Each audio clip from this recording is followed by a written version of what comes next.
저는 어렸을 때 아버지와 동생과 함께 목욕탕에 가는 것을 좋아했습니다. 목욕탕에는 집에서 볼 수 없는 큰 탕이 있어서 동생과 함께 물장구를 칠 수 있었기 때문입니다. 그런데 목욕탕에 가면 꼭 무서운 순간이 찾아옵니다. 바로 때를 벗기는 일입니다. 아버지가 목욕탕에 저와 동생을 데려가는 이유는 바로 저의 묵은 때를 벗겨내기 위함이었던 것입니다. 아버지가 때타올을 손에 끼고 제 몸을 벅벅 긁을 때 얼마나 아픈지 모릅니다. 그래서 소리를 지르기도 하고 몸을 이렇게 베베 꼬면서 하기 싫어서 발버둥을 쳤던 기억이 납니다. 그런데 때를 벗길 때 아픈 경우는 주로 언제냐면 때가 잘 안 벗겨질 때입니다. 때가 잘 안 벗겨지니까 더 세게 벅벅 긁기 때문에 더 큰 고통이 찾아오는 것입니다. 그때 어떻게 해야 할까요? 때를 불려야 합니다. 아버지는 제 몸에서 때가 잘 안 나올 때마다 때를 불려야겠다고 말하며 뜨거운 탕에 저를 데리고 가서 오랫동안 있게 하거나 혹은 뜨거운 증기가 나오는 사우나 방에 들어가게 했습니다. 그 순간이 얼마나 괴로웠는지 모릅니다. 그래도 뜨거운 물과 공기 때문에 숨이 턱턱 이렇게 막힐 때마다 이 순간을 견뎌야 몸에서 때가 잘 벗겨져서 더 큰 고통을 느끼지 않게 된다고 생각하며 버티곤 했습니다. 그렇게 연단의 시간을 거치고 나오면 비로소 지우개 똥 같은 때가 온몸에서 우수수 쏟아져 나오게 됩니다. 내 몸에 이런 것들이 있었나 싶을 정도로 때가 나오는 것을 아픈 것도 모르고 신기하게 바라봤던 기억이 떠오릅니다.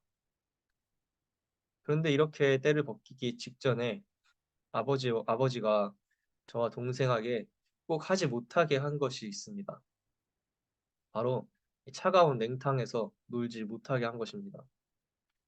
사실 목욕탕에 가면 넓은 냉탕에서 시원하게 수영을 할 수 있었기 때문에 냉탕은 가장 큰 즐거움을 주는 장소였습니다. 그래서 냉탕에 못 들어가게 할 때마다 아버지가 원망스럽고 실망스러웠습니다. 왜 아버지가 저를 냉탕에 못 들어가게 했을까요? 왜냐하면 때를 벗기기 전에 냉탕에 들어가게 되면 피부가 수축해서 때가 벗겨지지 않기 때문이었습니다. 그래서 아버지는 때를 벗기기 전에 냉탕에 들어가는 것을 못하게 하셨던 것입니다. 때로는 더 큰 일을 위해 내가 즐기는 것들, 나에게 즐거움을 주는 것들도 참아야 한다는 사실을 목욕탕에서 배우게 됩니다. 그리고 목적을 이루기 위해서는 고통을 감수해야 한다는 사실 또한 때를 벗기는 목욕탕에서의 경험을 통해 배우게 되었습니다. 그런데 이것은 신앙생활에서도 마찬가지입니다. 우리가 주님의 말씀을 따라 살 때 주님께서 나의 삶에 목적하신 것을 우리가 온전히 이루기 위해서는 때로는 내가 즐기는 것을 포기해야 하고 나에게 즐거움을 주는 것을 기꺼이 포기할 수 있어야 합니다. 그리고 심지어는 나를 향한 주님의 뜻을 이루기 위해 고통까지도 감내해야 하는 경우도 있을 수가 있습니다. 오늘 말씀은 이러한 사실을 우리에게 전해줍니다. 12절 말씀을 보겠습니다. 정의를 뿌리고 사랑의 열매를 거두어라. 지금은 너희가 주를 찾을 때이다. 묵은 땅을 갈아엎어라. 나 주가 너희에게 가서 정의를 비처럼 내려주겠다. 주님은 이스라엘 백성들과 우리들에게 묵은 땅을 갈아엎으라고 말씀하고 계십니다. 한번 오염된 땅은 그 위에 다른 흙을 덮어도 쉽게 회복되지 않습니다. 그러한 땅에는 씨앗을 심어도 열매를 맺을 수가 없습니다. 그럴 경우에는 그 오염된 흙을 갈아엎어 새로운 밭으로 만들어야만 합니다. 북이스라엘 백성들은 수년간 우상을 섬기며 주님 보시기에 음란하고 추악한 죄악을 저지르며 그들의 마음밭을 오염시켰습니다. 빈 약속을 일삼고 거짓 맹세나 하며 쓸모없는 언약이나 맺는 삶을 살며 밭을 향해 도단한 독초처럼 불의가 퍼지게 된 것입니다. 하나님을 잊고 금송아지 우상도 섬겼습니다. 산속에 산당을 짓고 그들의 편의에 따라 주님께 예배드리며 예배를 대수롭지 않게 여겼고 위기 가운데 하나님이 아니라 산과 언덕들에게 자신들을 숨겨달라고 호소하게 되었습니다. 그러한 그들의 오염된 마음밭을 회복할 수 있는 유일한 방법은 바로 묵은 땅을 갈아엎는 것이었습니다. 하나님은 북이스라엘 백성들에게 그들의 타락한 땅을 갈아엎고 정의를 뿌리고 사랑의 열매를 맺으라고 하셨습니다.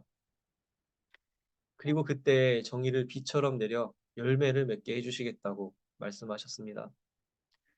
이스라엘 백성들이 타락하여 주님을 배신하고 죄악을 저지르며 살아갔음에도 불구하고 주님은 여전히 그들을 사랑하셨던 것입니다. 그래서 그들에게 완전히 돌이키고 회개한다면 그들에게는 여전히 주님과 화해할 수 있는 기회가 있다는 사실을 주님은 계속해서 그들에게 알려주신 것입니다. 사랑하는 성도 여러분, 우리도 신앙인으로서의 나의 삶의 모습을 되돌아보았을 때 만약 주님 보시기에 부끄러운 점들이 여전히 나의 마음을 괴롭게 한다면 나의 신앙의 땅을 갈아엎고 새롭게 되기를 결단하는 우리가 되기를 소망합니다. 물론 그 과정이 쉽지 않을 수도 있습니다. 때를 먹기기 전에 냉탕에 들어가는 것을 참아야 하듯이 내가 아끼고 사랑하는 것을 주님을 위해 기꺼이 포기할 수 있는 믿음을 주님께서 요구하실 수도 있습니다. 이스라엘은 열매가 무성한 포도당굴과 토지의 수확량이 늘어날수록 제단도 많이 만들고 돌기둥도 많이 깎아 세웠습니다. 그들의 즐거움이 그들의 눈을 어둡게 하여 우상을 위한 제단과 돌기둥을 만들게 했던 것입니다. 만약 나에게 즐거움을 주는 나의 가장 아끼고 사랑하는 그것이 주님을 바라보는 나의 눈을 가린다면 우리는 그것을 기꺼이 갈아엎을 수 있어야 합니다. 그래서 예수님은 어떤 사람이 주여 내가 주를 따르겠나이다마는 나로 먼저 내 가족을 작별하게 허락하소서라고 말했을 때 손에 쟁기를 잡고 뒤를 돌아보는 자는 하나님의 나라에 합당하지 아니하니라 하고 말씀하셨습니다. 그러므로 주님을 따르는 길은 때를 먹이기 위해 뜨거운 탕에서의 시간을 감내해야 하듯이 우리에게 인내와 고난의 시기를 동반하게 할 수도 있습니다. 하지만 분명한 것은 하나님께서 그때 우리를 도와주신다는 것입니다. 오늘 말씀에서 주님은 묵은 땅을 갈아엎는 우리에게 정의를 비처럼 내려주시겠다고 말씀하셨습니다. 주님은 우리가 삶에서 성령의 열매를 맺을 수 있도록 은혜의 비를 내려 우리를 도우시는 사랑이 많으신 분이십니다. 그 주님을 의지하며 바라보며 나아가기를 소망합니다. 오늘 하루도 우리의 마음밭을 새롭게 하여 주님의 복음의 씨앗을 뿌리기를 결단하는 여러분의 삶 가운데 주님께서 백배, 천배의 은혜로운 열매를 가득 맺게 해주시기를 축복합니다. 기도하겠습니다. 은혜가 많으신 거룩하신 아버지 하나님, 오늘 호세아의 말씀을 통해서 저희가 저희의 부족했던 또는 주님 보시기에 부끄러웠던 그러한 마음들을 가지고 있었다면 그 모든 불의한 마음들을 갈아엎고 주님 주시는 은혜의 비를, 정의의 비를 저희 마음밭에 뿌려 저희가 성령의 열매로 새롭게 거듭나는 신앙인들이 되기를 결단합니다.